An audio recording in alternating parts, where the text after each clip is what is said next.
Good morning, and thanks for joining us here on fox16.com, KARK.com, as well as our Facebook pages. I'm Ashlei King, joined by Robert Holt. How are you doing today, Robert? I'm awesome. Can you tell that I am in Santa's workshop? Is that where you are? I do see There it stuff is. behind you. I'm telling you, it's just such a blessing that he was able to allow me to use his workshop today. So I'm pretty excited. Yeah, I know. Santa's a I busy man know with you're this time of jealous. year, you know? Yeah, I know you're jealous. I am. Yeah. Santa's a very busy man right now. Yes, he is. Yes, he is. Yes.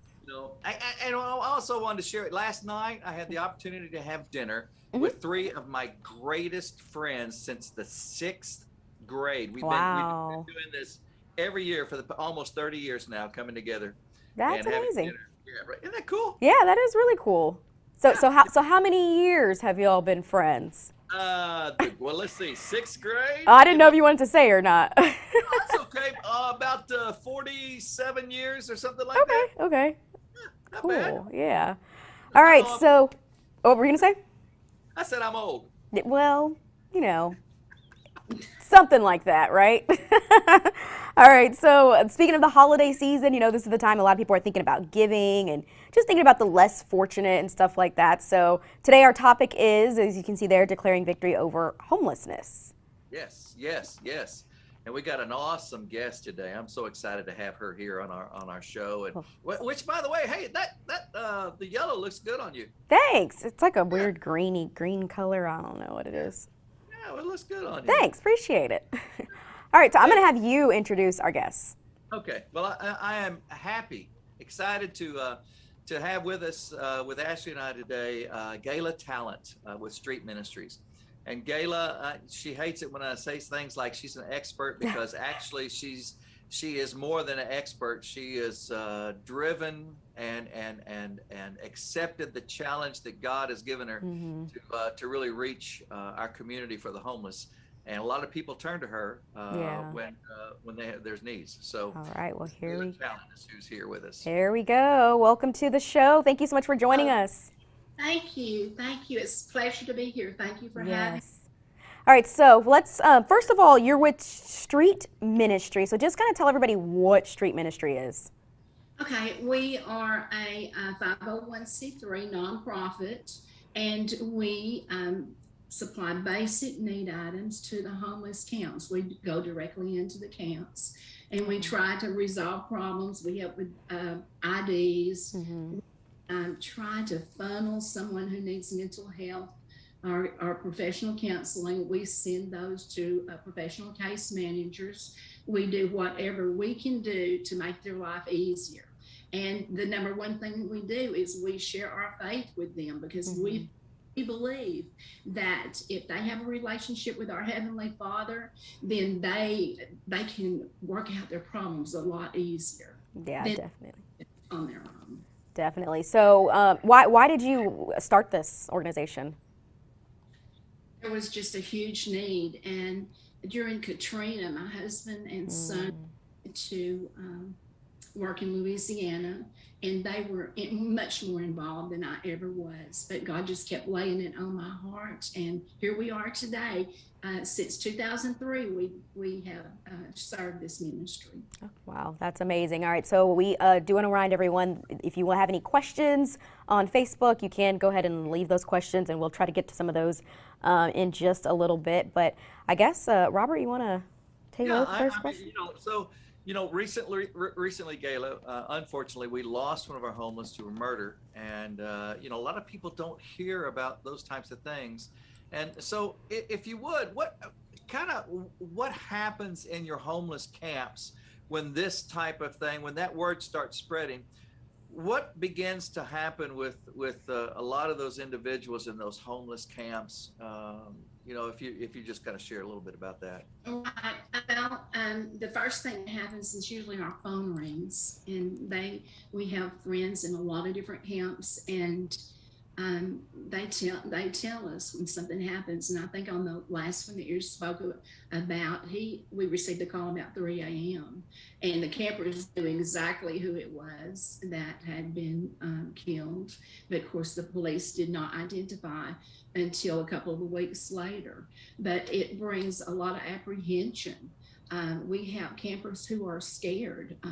We have new people coming into our cities, and they'll find an established camp and they literally they're more aggressive, and a lot of them, and they try to take over the camps. And we've seen that a lot recently.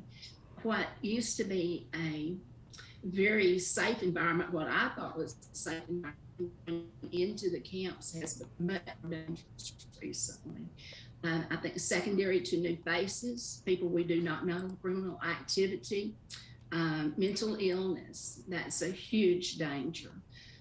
We try to work closely with the campers. We know a lot of their families. We love them, we encourage them, and if they're afraid in their specific location, we try to move them. We do whatever they need to make their life easier, and we can do within our means. Yeah. So one more question here. Since we're kind of in that, I don't want to say negative area, but when somebody, I want to knock this out of the park. When somebody says to you or to of course, you've done a lot more homeless work than I have. We're just one of your, we're one of your supporters because we love you. But when somebody says, "Oh, well, they just need to go get a job," how do we explain to these individuals, that's not necessarily the case, or how they need help? What do we say to that individual? There are a lot of reasons for homelessness, and it is not, a lot of times, it's not because someone's lazy. I mean, we have people who work every day and live in a tent. So that's not the major problem. What we see is, number one, I would say personally, I don't know if others would agree with me. Number one, I believe, is mental illness. We see a lot of mental illness. Well, then it's a cycle. They're mentally ill and they take drugs. So, that just makes the problem more complex. And we see women who are abused and who run. We have runaways who are underage that we see running. And most of the time their story is about abuse within the family. So it is, there's no one common denominator other than the fact that it could happen to any of us. And if people could realize how close, we have seen people. We saw an individual not too long ago who was a professional, and he was wealthy, and there was a tragic accident within his family, and so much PTSD that he could not go back in a house to live. He had money in his pocket, but he was living a homeless life in a camp.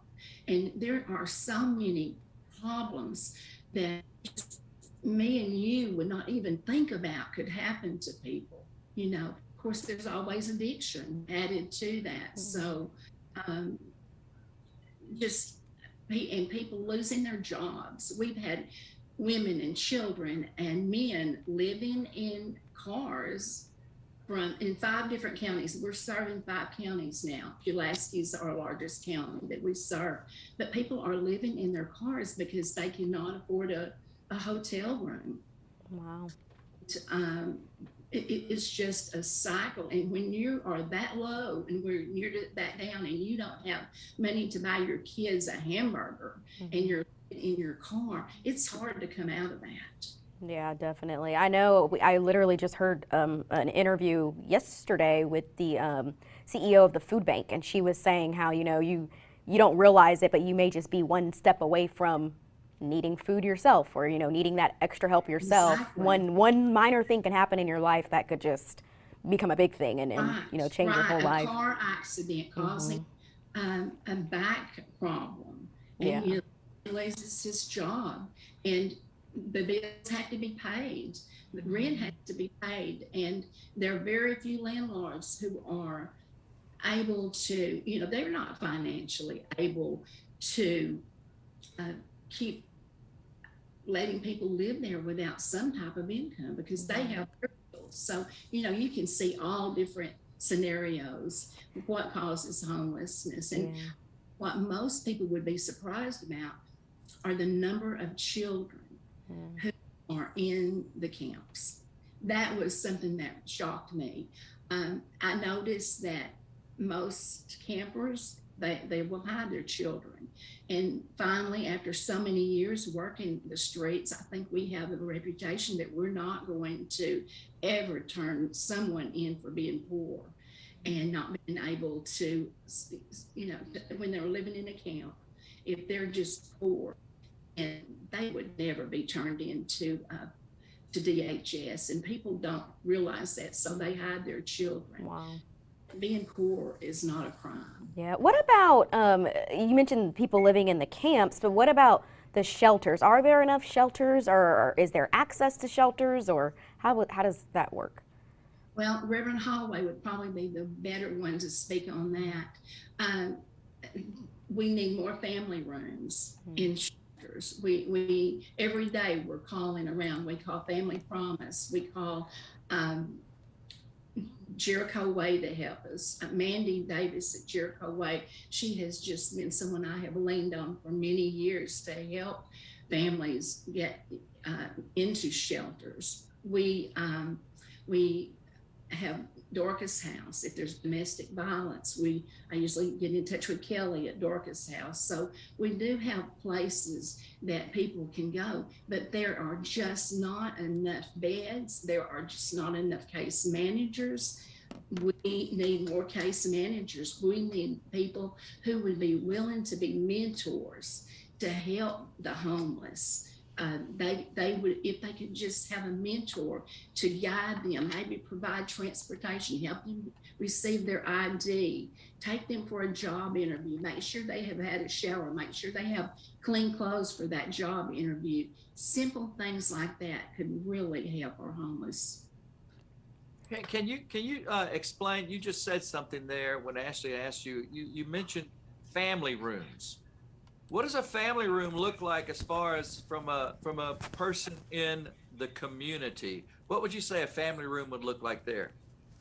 A family room would be a room that normally would serve from the Compassion Center. Reverend Holloway has family rooms, and he would allow women and children to be in rooms. But again, there's only so many that he can house, and the need is great. But can a rules, Brother Robert? Huh? There are rules, like they're not able to take, and I understand these rules. They are not able to have a phone, and they're not able to carry a lot of their personal items in, and they have reasons for those rules, and they're justified. So can a family in Little Rock, let's just take Pulaski County. Could a family in Pulaski County that has a large enough home and they have empty nesters that are out there, could they adopt a family and start mentoring that family, bring them into their home and start mentoring that family? That would be wonderful. But I would think before they would bring it into the home, we would want everyone bedded. We want to make sure that everyone, even the people within the home themselves, we would want everyone bedded.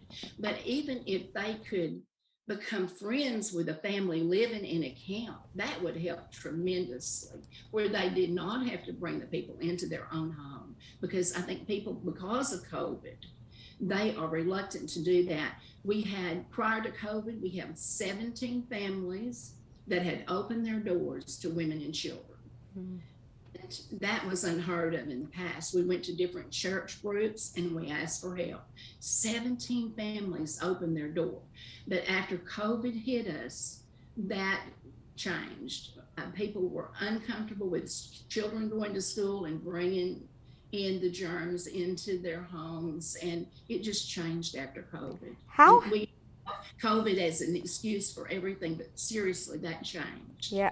Speaking of COVID, how has the face of homelessness changed since COVID? The way we serve has changed because all of our volunteers, they would just put food in the back of their cars and have it opened, and the people could choose what they wanted out of the back of the SUV. That's the way we used to serve. Now we make individual plates and we just hand out individual plates. Prior to COVID, our volunteers would go into camps and sit down by a campfire and oftentimes eat. We would eat with our unsheltered friends, and we would try to work out problems that they may have. You know, we would try to help them. After COVID, that changed. We do not send our our volunteers into the camps like that. Yeah, we have some comments here on our Facebook page, and there are some people saying some of the things we kind of touched on already. You know, the stigma behind why people end up homeless, and somebody just said there's plenty of jobs out there. There are signs everywhere for job opportunities. Someone else said pay their bills like anyone else instead of on drugs. What would you say to those comments? Well, we need rehab. We need people to mentor our people with addiction and try to help them go to professional case management and to help them get in rehab. That would be a priority if we had that on the streets. As far as job openings, I know that unless you're out in the camps, you do not realize how many people are homeless and who are working.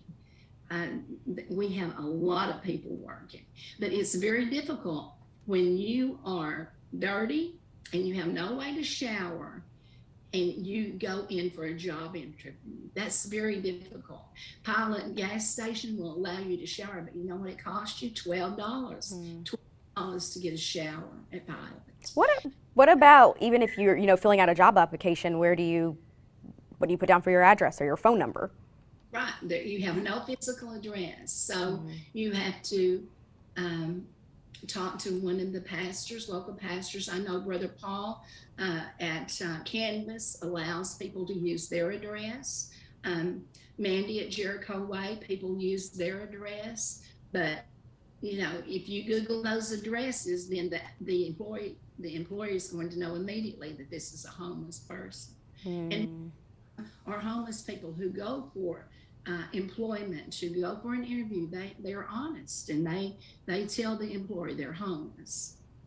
Ashlei, I want to also answer those individuals just a little bit, a little deeper. They on our Victory Over Violence page, there is a link where you can sign up to be a volunteer, whether it's a mentor or just a volunteer. You can volunteer with Gayla and just fill out an application. It gets sent to me, and we will contact those organizations where you might want to volunteer, and that's how you can help. Yes, it's easy to say, well, there's a lot of jobs out here, but you have a car, they don't have a car. You get your car, you go pick them up, take them to the job so they can build some funds up to buy a car.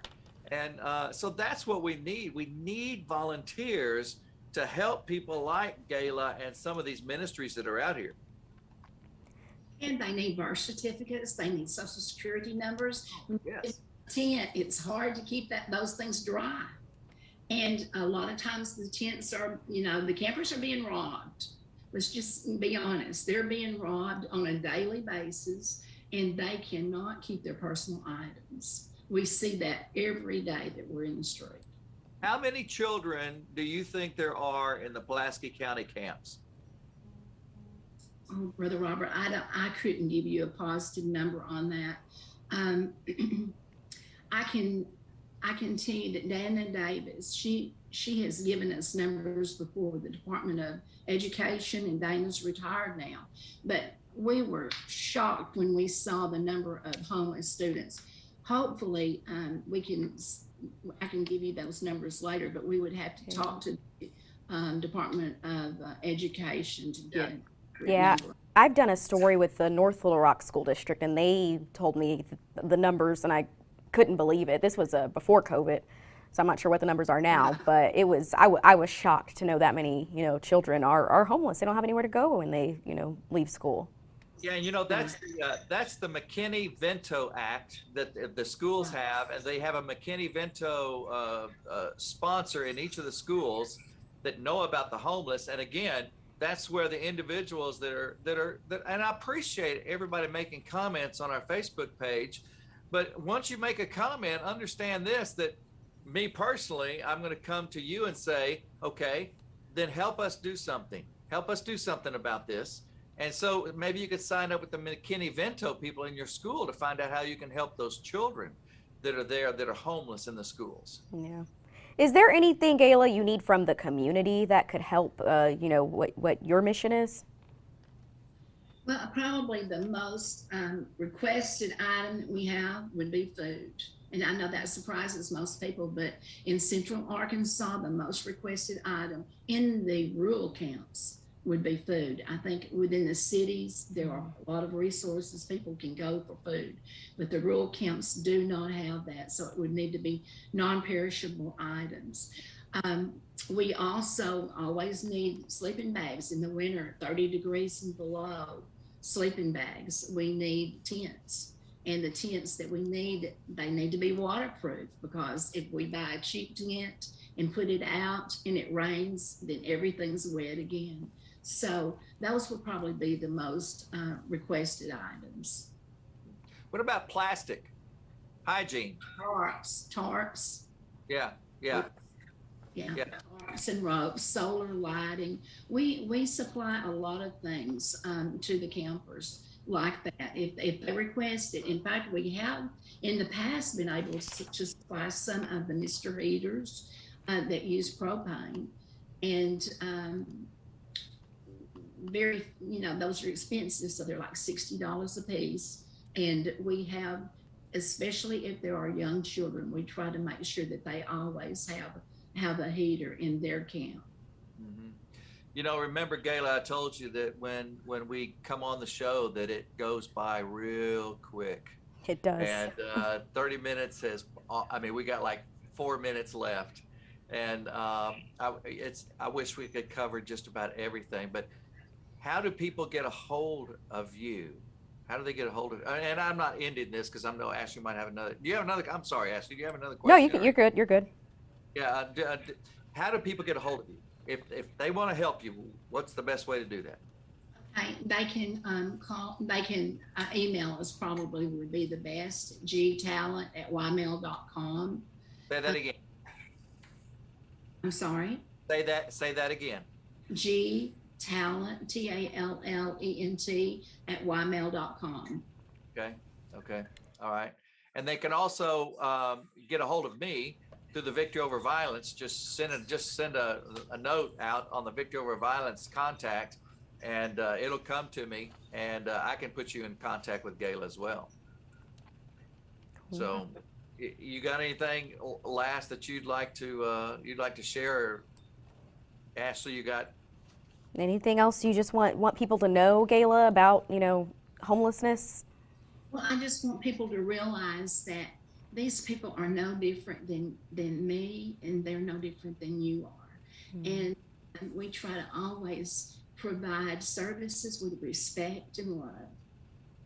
Wow. Try to be encouraging when we supply our services. We do not give out anything that we would not use ourselves. Yeah. Wow. Perfect. It just breaks my heart about the children. I mean, the whole family, but the children just breaks my heart.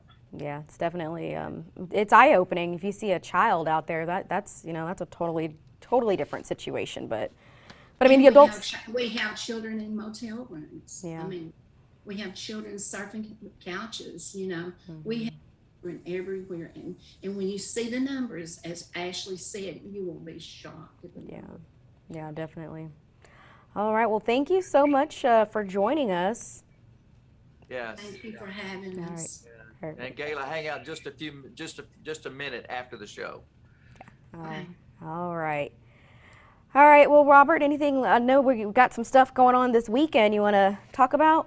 Oh, I'm excited. Yeah, Whetstone Boys and Girls Club in Southwest Little Rock. Saturday from 9 to 2. This is our beginning stages of There's Victory with Love movement in our community. And we're going to be working there at the Whetstone Boys and Girls Club and start fixing it up.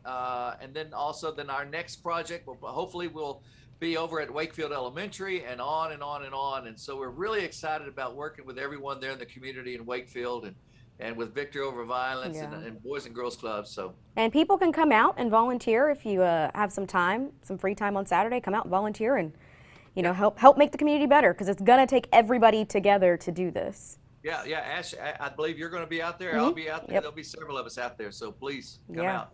Definitely. All right, well, I guess that's all the time we have for now. Thanks everyone for watching us on fox16.com and KARK.com, as well as our Facebook pages. And remember, there is victory with love. Take care. Yep.